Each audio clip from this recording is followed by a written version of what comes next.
America का final war plan, हमले का काउंटडाउन शुरू, ईरान पर जंगी तूफान करीब आन पहुंचा। नाज़रीन, पेंटागन मुबैना तौर पर ऐसे प्लान तैयार कर रहा है जो चंद दिन नहीं बल्कि दहाइयों तक जारी रहने वाली मुकम्मल फौजी कार्रवाई पर मबनी है। बात सिर्फ न्यूक्लियर तंसीबात तक महदूद नहीं बल्कि ईरानी रियासती ढांचे और सिक्योरिटी चेन ऑफ कमांड तक जा सकती है। सवाल यह है कि क्या ये सिर्फ दबाव है या फैसला हो चुका है। इत्तलात के मुताबिक खित्ते में अमरीकी ताकत तेजी से बढ़ रही है। जदीद जंगी तैयारे, स्ट्राइक फोर्सेस और एयरक्राफ्ट कैरियर की मुमकिन तैनाती, ये सब किसी बड़े तूफान का पेश खेमान लग रहा है। अगर जून 2025 की ईरान इसराइल कशीदगी ईरान के लिए मुश्किल थी तो आने वाला मंजर इससे कहीं ज्यादा खतरनाक हो सकता है। कुछ तज्जियाकार तो यहाँ तक कह रहे हैं कि मुमकिन हमले का मकसद सिर्फ फौजी तंसीबात नहीं बल्कि पूरे कमांड स्ट्रक्चर को मफलूज करना हो सकता है। दूसरी जानब अमरीकी हुक्काम का कहना है कि डोनाल्ड ट्रंप ने अभी हतमी फैसला नहीं किया,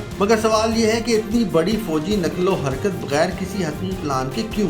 खित्ते में F-15E स्ट्राइक ईगल तैयारों की आमद ने ताकत का तवाज़ुन बदल दिया है। क्या ईरान इस मुमकिन तूफान का मुकाबला कर पाएगा या मशरिक़ वुस्ता एक नई तबाहकुन जंग के दहाने पर खड़ा है। ये सिर्फ एक जंग नहीं होगी, ये पूरे खित्ते का नक्शा बदल सकती है। फैसला करीब है, वक्त तेजी से खत्म हो रहा है और दुनिया सांस रोके देख रही है।